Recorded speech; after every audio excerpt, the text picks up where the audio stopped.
Good evening, and welcome to Footnotes Folly. I am Professor Reginald St. John Pemberton, and tonight we have something enchanted, the Tempest, very likely the last play Shakespeare wrote alone, and his serene farewell to the stage. We give you the whole of it, complete and unabridged, rendered into clear modern English, though the great speeches will keep their music, the plain rendering and the asides are my own. This is part 1. It opens, as the title promises, with a storm, a ship full of Italian noblemen flung on to the shore of a remote enchanted island.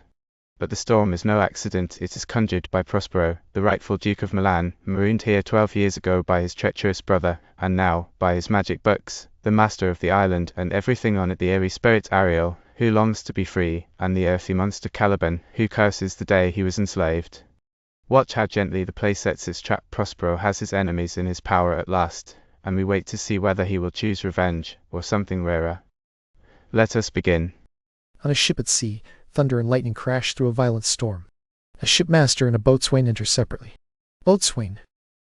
Here, master. How are things? Good. Speak to the sailors. Get to it quickly, or we will run aground. Move, move. The master exits. Mariners enter. Come on, my brave hearts. Cheer up, my lads. Quickly, quickly. Take in the topsail. Listen for the master's whistle. Blow storm until you burst your lungs, as long as we have sea room enough. Alonso, Sebastian, Antonio, Ferdinand, Gonzalo, and others enter. Good boatswain, take care. Where is the master? Ye men. Please, stay below. Where is the master, boatswain? Do you not hear him? You are spoiling our work. Stay in your cabins. You are helping the storm. Come now, good man, be patient. When the sea is patient. Away! What do these roaring waves care for the name of king? To your cabin. Be quiet. Do not trouble us. Good man, still remember whom you have aboard. No one I love more than myself. You are a counselor. If you can command these elements to be silent and bring peace to this moment, we will not touch another rope. Use your authority. If you cannot, be thankful you have lived this long, and make yourself ready in your cabin for the misfortune of the hour if it comes. Cheer up, good hearts. Out of our way, I say. The boatswain exits. I take great comfort from this fellow. I think he has no sign of drowning on him. His face is perfectly marked for the gallows. Hold firm, good fate, and keep him for hanging. Let the rope of his destiny be our cable, for our own cable helps us little. If he was not born to be hanged, our case is miserable. They exit. The boatswain re-enters. Down with the topmast. Quickly. Lower, lower. Bring her to ride it out under the mainsail. A cry sounds from within. A plague on this howling. They are louder than the weather or our orders. Sebastian, Antonio, and Gonzalo enter. Back again? What are you doing here? Shall we give up and drown? Are you eager to sink? A curse on your throat, you bawling, blasphemous, heartless dog. Then you do the work. Hang, mongrel, hang, you bastard, insolent noisemaker. We are less afraid of drowning than you are. I will answer for him against drowning, even if the ship were no stronger than a nutshell and as leaky as an unstaunched woman. Hold her to it, hold her. Set both courses. Off to sea again. Keep her off. Mariners enter soaked. All is lost. To prayers, to prayers. All is lost. The mariners exit. What must our mouths be cold in death? The king and prince are at prayers. Let us join them, for our situation is the same as theirs. I have lost all patience. We are being cheated out of our lives by drunkards. That wide-mouthed rascal, I wish he might lie drowning through the washing of 10 tides. He will be hanged yet, though every drop of water swears against it and opens its widest mouth to swallow him. A confused noise sounds within. Mercy on us. We are splitting, we are splitting. Farewell, my wife and children. Farewell, brother. We are splitting, splitting, splitting. Let us all sink with the king. Antonio exits. Let us take leave of him. Sebastian exits. Now I would give 1,000 furlongs of sea for 1 acre of barren ground. Long heath, brown brush, anything. Let the wills above be done, but I would gladly die a dry death. Gonzalo exits. Prospero and Miranda enter before Prospero's cell on the island. If your art, my dearest father, has stirred the wild sea into this roaring comet. The sky looks ready to pour down foul black pitch, but the sea climbs up to the face of heaven and dashes out the fire. Oh, I have suffered with the people I saw suffer. A fine ship, which surely carried some noble person in it, was smashed to pieces. Oh, their cry struck against my very heart. Poor souls, they died. If I had been any god with power, I would have sunk the sea into the earth before it could swallow the good ship and the souls it carried. Compose yourself. Be no more amazed. Tell your pitying heart that no harm has been done. Oh, sorrowful day. No harm. I have done nothing except out of care for you, my dear one, my daughter, who do not know what you are, know nothing of where I came from, nor that I am something more than Prospero, master of a poor little cell, and no greater father to you. The wish to know more has never troubled my thoughts. It is time I told you further. Give me your hand and take my magic cloak from me. So. Prospero lays down his mantle. Lie there, my art. Wipe your eyes, take comfort. That dreadful sight of the wreck, which touched the very heart of compassion in you, I arranged so safely through my art, that not a single soul, no, not so much as the loss of one hair, has happened to any creature in the vessel you heard cry out and saw sink. Sit down, for now you must know more. You have often begun to tell me what I am, but stopped, and left me asking useless questions ending with wait, not yet. The hour has now come. This very minute commands you to open your ear. Obey and listen closely. Can you remember a time before we came to this cell? I do not think you can, for then you were not quite 3 years old. Certainly, sir, I can. By what? By any other house or person. Tell me any image of anything that has stayed in your memory. It is far away and more like a dream than something my memory can prove. Did I not once have 4 or 5 women who attended me? You did, and more, Miranda. But how does that live in your mind? What else do you see in the dark backward abyss of time? If you remember anything before you came here, you may remember how you came here. But that I do not. 12 years ago, Miranda, 12 years ago, your father was the Duke of Milan, a powerful prince. Sir, are you not my father? Your mother was a model of virtue, and she said you were my daughter. Your father was Duke of Milan, and you were his only heir, a princess born no lower than that. Oh heavens! What foul play brought us from there? Or was it a blessing that we came away? Both, my girl. By foul play, as you say, we were driven from there, but by blessing we were helped here. Oh, my heart bleeds to think of the grief I must have caused you, though I cannot remember it. Please, tell me more. My brother and your uncle, called Antonio, marked this well, that a brother could be so treacherous. He was the person I loved most in all the world after you, and I put the management of my state into his hands. At that time, among all the lordships, it was the first, and Prospero was considered the foremost duke, both in dignity and in the liberal arts, without equal.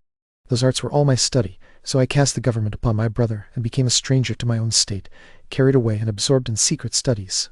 Your false uncle, are you listening? Sir, most carefully. Once he had mastered how to grant requests, how to deny them, whom to advance, and whom to hold down for rising too high, he remade the people who had been mine. I say he either changed them or made them anew. Having the key both to officers and to offices, he tuned every heart in the state to whatever pleased his ear. By then he was the ivy that had covered my princely trunk and sucked the life from it. You are not listening. Oh, good sir, I am. I beg you, mark me. I, neglecting worldly ends, wholly devoted to solitude and the improvement of my mind with knowledge which, except through such retirement, was valued above all public praise, awakened an evil nature in my false brother. My trust, like a good parent, produced in him a falsehood just as great in its opposite as my trust had been, and my trust indeed had no limit, a confidence without bounds. Being thus made lord, not only over what my income yielded, but over whatever my power could command, he became like a man who, by repeating his lie, made his own memory such a sinner that he believed it. He believed he was truly the duke, because he held my place and performed the outward face of royalty, with all its privileges. From this his ambition grew. Do you hear? Your story, sir, would cure deafness. Having no barrier between the part he played and the man for whom he played it, he had to become absolute Milan. As for me, poor man, my library was a large enough dukedom. He judged me incapable of worldly rule, and so thirsty was he for command, he made a pact with the King of Naples. He would pay him yearly tribute, do him homage, subject his coronet to that king's crown, and bend the dukedom, which had never bowed before, alas, poor Milan, to a most dishonorable stooping. O heavens! Mark the terms of his bargain and what followed, then tell me whether such a man could be a brother. I would sin if I thought anything but nobly of my grandmother. Good wombs have borne bad sons. Now for the bargain. This King of Naples, an inveterate enemy of mine, listened to my brother's request. In return for the promised homage and whatever tribute, he would immediately uproot me and mine from the dukedom, and bestow fair Milan, with all its honours, on my brother. So, after a treacherous army was raised, on one midnight chosen for the purpose, Antonio opened the gates of Milan, and in the dead darkness, the men appointed for the deed hurried me away from there, with your crying self. Alas, for pity! Though I do not remember how I cried then, I will cry over it again now. The thought wrings tears from my eyes. Listen a little further, and then I will bring you to the present business now before us. Without that, the story would be entirely beside the point. Why did they not destroy us that very hour? Well asked, girl. My story provokes that question. Dear one, they did not dare, because my people loved me so dearly, nor did they dare set so bloody a mark upon the business. Instead, they painted their foul purpose with fairer colours. In short, they hurried us aboard a boat, carried us some leagues out to sea, where they had prepared the rotten carcass of a vessel, not rigged, with no tackle, sail, or mast. The very rats had abandoned it by instinct. There they hoisted us in, to cry to the sea that roared back at us, and to sigh to the winds whose pity, sighing back again, only did us a loving injury. Alas, what trouble I must have been to you then! Oh, you were a cherub who preserved me! You smiled, filled with strength from heaven, while I covered the sea with salt drops and groaned under my burden.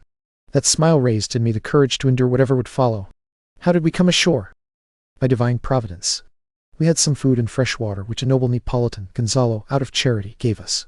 He had been appointed master of this design, and he also gave us rich garments, linens, fabrics, and necessities, which have helped us greatly since. Out of his kindness, knowing I loved my books, he furnished me from my own library with volumes that I prize above my dukedom. I wish I might one day see that man. Now I rise. Sit still and hear the last of our sea, sorrow. Here on this island we arrived, and here I, your schoolmaster, have educated you to greater profit than other princesses receive, who have more time for vain hours and tutors less careful. Heaven thank you for it. And now I pray you, sir, because it is still beating in my mind, tell me your reason for raising this sea storm. Know this much, by a most strange accident, generous fortune, now my dear lady has brought my enemies to this shore. By my foresight, I know that the height of my fortunes depends on a most favorable star. If I do not act under its influence now, but let the moment pass, my fortunes will decline forever after. Ask no more questions now. You are growing sleepy. It is a wholesome heaviness, so yield to it. I know you cannot help it. Miranda sleeps. Come away, servant, come. I am ready now. Approach my Ariel. Come. Ariel enters. All hail, great master. Honored sir, hail. I come to carry out whatever you most desire, whether to fly, to swim, to dive into fire, to ride on the curled clouds. Set Ariel and all his powers to your strongest command. Have you, spirit, performed every point of the Tempest I ordered? Every detail. I boarded the king's ship, now at the prow, now amidships, now on the deck, now in every cabin. I flamed with terror. Sometimes I divided myself and burned in many places. On the topmast, the yards, and the bowsprit I flamed separately, then met and joined again. Even Jove's lightning, the forerunners of dreadful thunderclaps, were not more sudden or faster than sight. Fire and sulphurous crashes seemed to besiege mighty Neptune himself, and make his bold waves tremble, even shake his feared trident. My brave spirit! Who was so firm, so steady, that this confusion did not infect his reason? Not one soul failed to catch the fever of madness, and each played some desperate trick. All but the sailors plunged into the foaming sea and abandoned the vessel, which then seemed all on fire with me. The king's son, Ferdinand, with his hair standing upright like reeds rather than hair, was the first man to leap. He cried, "Hell is empty, and all the devils are here." Why, that is my spirit. But was this close to shore? Close by, my master. But are they safe, Ariel? Not a hair has perished. Their clothing, which kept them afloat, has not a blemish on it, but is fresher than before. As you commanded me, I have scattered them in groups about the island. The king's son I landed by himself. I left him in a lonely corner of the island, cooling the air with sighs, sitting with his arms folded in this sad knot. Tell me how you have disposed of the king's ship, the sailors, and all the rest of the fleet. The king's ship is safely in harbor, hidden in the deep inlet where once, at midnight, you called me up to fetch dew from the ever-troubled Bermuths. The sailors are all stowed below hatches. With a charm added to the exhaustion they had already suffered, I have left them asleep. As for the rest of the fleet, which I scattered, they have all met again and are on the Mediterranean, sailing sadly home to Naples, believing they saw the king's ship wrecked and the king himself perish. Ariel, your charge has been performed exactly. There's more work. What time of day is it? Past noon. At least 2 hours past. The time between now and 6 must be used by us both most carefully. Is there more toil? Since you give me pains, let me remind you what you promised me, which you have not yet fulfilled. What now? In a mood? What can you ask for? My liberty. Before the time is out? No more. Please remember that I have served you well. I told you no lies, made no mistakes, served without grudge or grumbling. You promised to reduce my service by a full year. Do you forget what torment I freed you from? No. You do forget, and you think it a great burden to tread the ooze of the salt deep, to run on the sharp north wind, to do my business in the veins of the earth when it is baked with frost. I do not, sir. You lie, malignant thing. Have you forgotten the foul witch Sycorax, who with age and envy had grown bent like a hoop? Have you forgotten her? No, sir. You have. Where was she born? Speak. Tell me. Sir, in Argier. Oh, was she? Once every month I must recount what you were, because you forget. This damned witch Sycorax, for many mischiefs and sorceries too terrible for human ears, was banished from Argier, as you know. For one thing she had done, they would not take her life. That not true? Yes, sir. This blue-eyed hag was brought here pregnant and left here by sailors. You, my slave, as you yourself report, were then her servant. Because you were a spirit too delicate to carry out her earthy and hateful commands, and refused her greatest orders, she, with the help of her stronger ministers, and in her most relentless rage, confined you inside a split pine tree. Imprisoned in that crack, you painfully remained for 12 years. During that time she died and left you there, where you poured out groans as quickly as mill wheels strike. At that time this island, except for the sun she littered here, a freckled whelp, hag-born, not honored with a human shape, had no human creature on it. Yes, Caliban her son. Dull thing I said so, he that Caliban whom I now keep in service. You know best what torment I found you in. Your groans made wolves howl and pierced the hearts of ever-angry bears. It was a torment fit for the damned, and Sycorax could not undo it again. It was my art, when I arrived and heard you, that opened the pine and let you out. I thank you, master. If you murmur any more, I will split an oak and fasten you inside its knotty entrails, until you have howled away 12 winters. Pardon me, master. I will answer every command and do my spirit work gently. Do so, and after 2 days I will release you. That is my noble master. What shall I do? Say what? What shall I do? Go make yourself look like a nymph of the sea. Be visible to no sight but yours and mine, invisible to every other eye. Go take that shape and come back here in it. Go now with diligence. Ariel exits. Awake, dear heart, awake. You have slept well. Awake. The strangeness of your story made me heavy with sleep. Shake it off. Come on. We will visit Caliban, my slave, who never gives us a kind answer. He is a villain, sir. I do not like to look at him. Even so, we cannot do without him. He makes our fire, brings in our wood, and serves in duties that help us. Whoa! Slave! Caliban! You earth, you! Speak.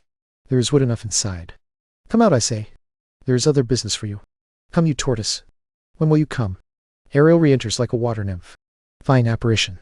My clever Ariel, listen in your ear. My lord, it shall be done. Ariel exits. You poisonous slave, begotten by the devil himself upon your wicked mother, come out. Caliban enters. May do as wicked as any my mother ever brushed with a raven's feather from an unhealthy fen drop on you both. May a southwest wind blow on you and blister you all over. For that be sure, tonight you shall have cramps inside, stitches that lock up your breath. Spirits shall come out in the dead of night and torment you in every way. You shall be pinched as full of marks as a honeycomb, each pinch more stinging than the bees that made it. I must eat my dinner. This island is mine through Sycorax my mother, and you take it from me. When you first came, you stroked me and made much of me. You gave me water with berries in it and taught me how to name the greater light and the lesser light that burned by day and night. Then I loved you and showed you all the qualities of the island, the fresh springs, the salt pits, the barren places and the fertile ones. Cursed be I for doing so. May all the charms of Sycorax, toads, beetles, bats, fall on you. I am all the subjects you have, though first I was my own king, and here you pen me in this hard rock while you keep the rest of the island from me. You lying slave, moved by lashes and not by kindness. I treated you, filthy as you are, with human care and lodged you in my own cell, until you tried to violate the honor of my child. Oh, I wish it had been done. You stopped me, otherwise I would have peopled this island with Calibans. Hateful slave, no mark of goodness will take hold in you, though you are capable of every evil. I pitied you, took pains to teach you speech, and hour by hour taught you one thing or another. When you, savage as you were, did not know your own meaning and only babbled like some brute creature, I gave your intentions words so they could be known. But your vile nature, though you learned, had something in it that good natures could not bear to live with. So you were rightly shut up in this rock, though you deserved worse than prison. You taught me language, and the profit I get from it is that I know how to curse. May the red plague destroy you for teaching me your language. Witch's spawn, go. Bring us firewood, and be quick about it, if you know what is best for you, and be ready for other work. Do you shrug at me, Melis? If you neglect what I command, or do it unwillingly, I will torment you with ancient cramps, fill all your bones with aches, and make you roar so loudly that beasts will tremble at your noise. No, please. I must obey. His magic has such power that it could command my mother's god Setebos, and make a servant of him. Then go, slave. Caliban exits. Ariel re-enters, playing and singing, with Ferdinand following. Come on to these yellow sands, and then join hands. When you have bowed and kissed, the wild waves are silent. Step lightly here and there, while sweet spirits carry the refrain. Listen, listen. Bow wow. The watchdogs bark. Bow wow. Listen, listen. I hear the proud rooster cry cock-a-diddle-dow. Where can this music be, in the air or on the earth? It has stopped, and surely it serves some god of this island. As I sat on a bank, weeping again for the wreck of the king my father, this music crept over the waters toward me, calming both their fury and my grief with its sweet sound. I followed it from there, or rather it drew me after it, but now it is gone. No, it begins again. Full fathom 5 your father lies. His bones are made of coral. Those are pearls that were his eyes. Nothing of him fades away, but it undergoes a sea change into something rich and strange. Sea nymphs ring his death bell every hour. Ding, dong. Listen. Now I hear them. Ding, dong bell. The song remembers my drowned father. This is no mortal business, nor any sound that belongs to the earth. I hear it now above me. Lift the fringed curtains of your eyes, and say what you see over there. What is it? A spirit? Lord, how it looks around! Believe me, sir, it has a noble shape. But it is a spirit. No, girl. It eats and sleeps and has senses like ours, the very same. This fine young man you see was in the wreck, and if he were not somewhat stained with grief, which is beauty's blight, you might call him a handsome person. He has lost his companions and wanders about to find them. I might call him a divine thing, for I have never seen anything natural so noble. It goes on, I see, just as my soul intended. Spirit, fine spirit, I will free you within 2 days for this. Most surely this is the goddess these errors attend. Grant that my prayer may learn whether you live on this island, and that you will give me some good guidance on how I should conduct myself here. My first request, though I speak at last, is this: a wonder, are you a maiden or not? No wonder, sir, but certainly a maiden. My language! Heavens! I am the highest-ranking person who speaks this language, if only I were where it is spoken. What? The highest? What would you be if the King of Naples heard you?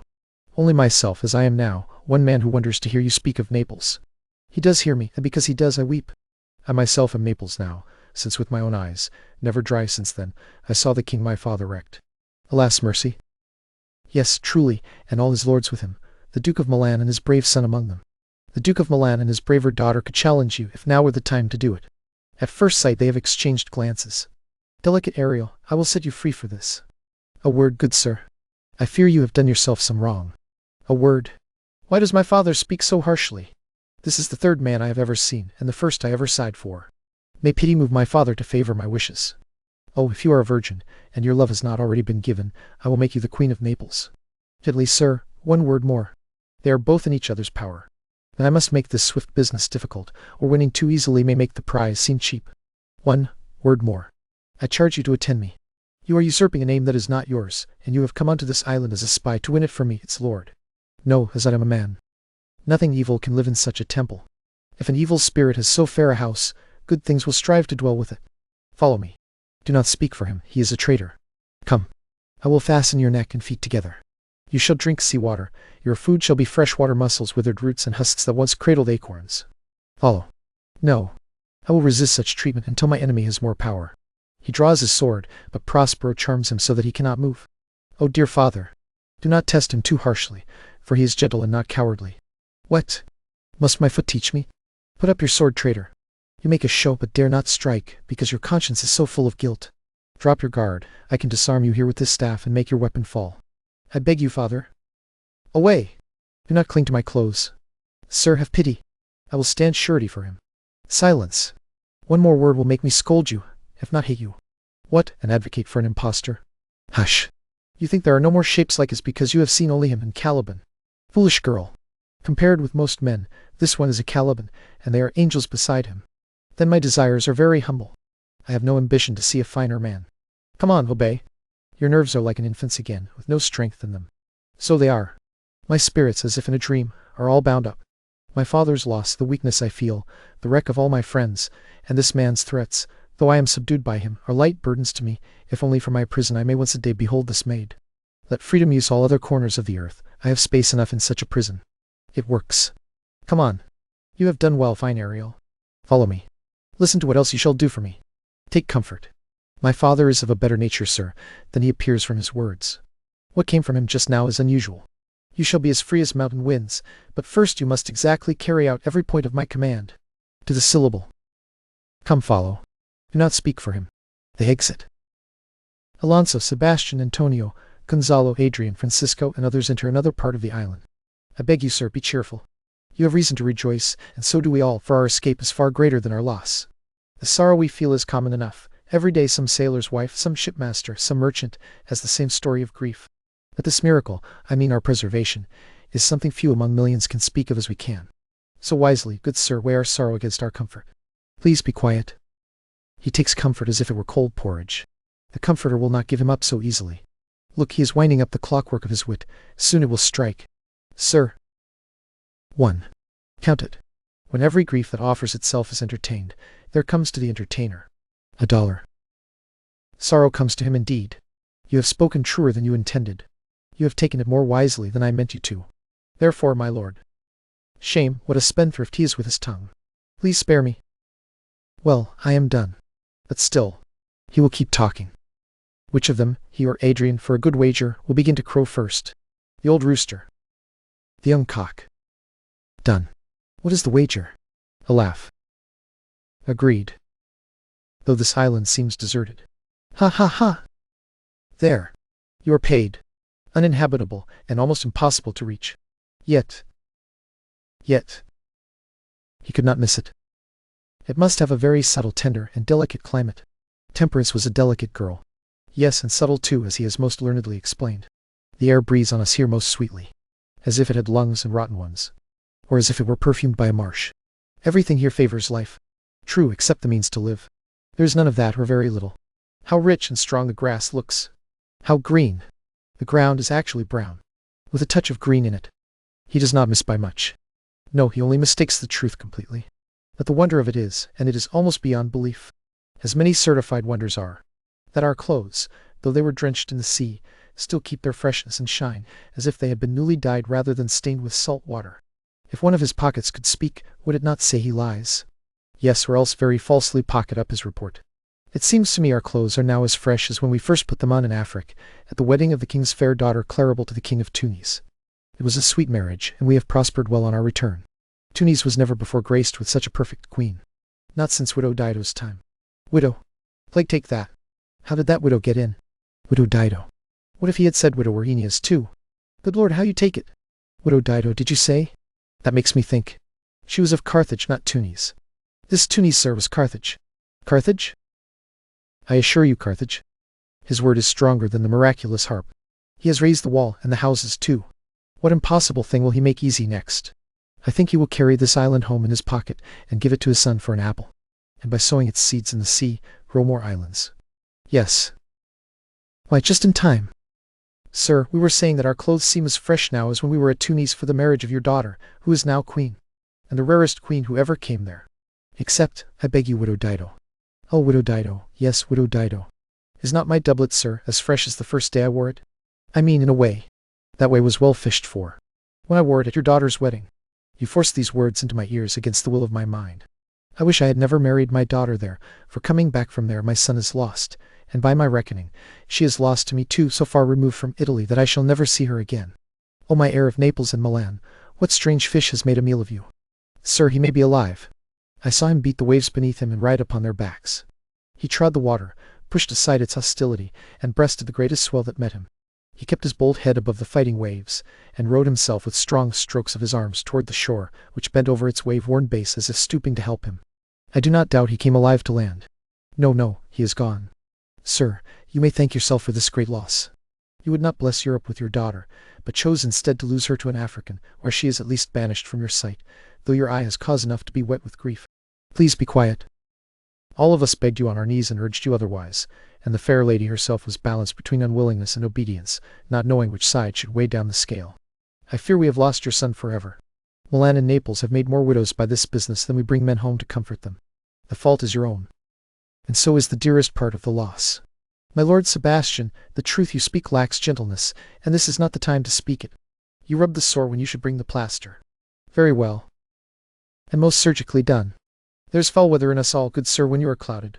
Foul weather? Very foul.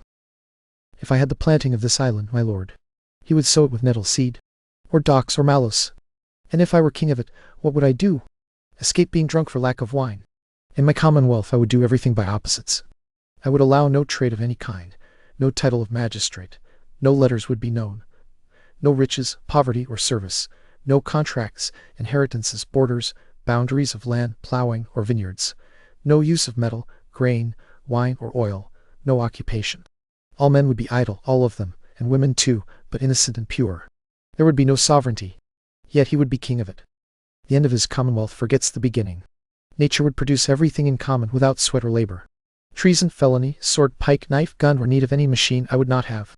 Nature herself would bring forth, of her own kind, all plenty and abundance to feed my innocent people. No marrying among his subjects. None man. All idle, whores and rogues. I would govern with such perfection, sir, that I would surpass the golden age. Save his majesty. Long live Gonzalo. And do you hear me, sir? Please, no more. You are saying nothing to me. I believe your highness well, and I did it only to give these gentlemen an occasion. Their lungs are so sensitive and quick that they are always ready to laugh at nothing. It was you we laughed at. In this kind of merry fooling, I am nothing to you. So you may continue and laugh at nothing still. What a blow he gave. If only it had not fallen flat. You are gentlemen of brave spirit. You would lift the moon out of her sphere, if she stayed there 5 weeks without changing. Ariel enters unseen, playing solemn music. We would, and then go bird, catching by its light. No, good my lord, do not be angry. No, I assure you, I will not risk my discretion so weakly. Will you laugh me to sleep? I am very drowsy. Go to sleep and hear us. All sleep except Alonso, Sebastian, and Antonio. What, all asleep so soon? I wish my eyes would shut up my thoughts along with themselves. I find they are inclined to do it. Please, sir, do not refuse the heavy offer of sleep. It seldom visits sorrow. When it does, it is a comforter. We too, my lord, will guard your person while you rest and watch over your safety. Thank you. Wonderfully heavy. Alonso sleeps. Ariel exits. What strange drowsiness has taken hold of them? It is the nature of the climate. And there we will pause. The pieces are on the board. The lovers Ferdinand and Miranda already smitten a little too easily. Prospero pretends to grumble. The king and his courtiers wandering the island in a daze, and beneath the wonder, 2 ugly little plots beginning to stir among the castaways. Next time, in Part 2, conspiracy comedy, drunkards, and a banquet that turns to terror. Mind the footnotes, and beware the folly.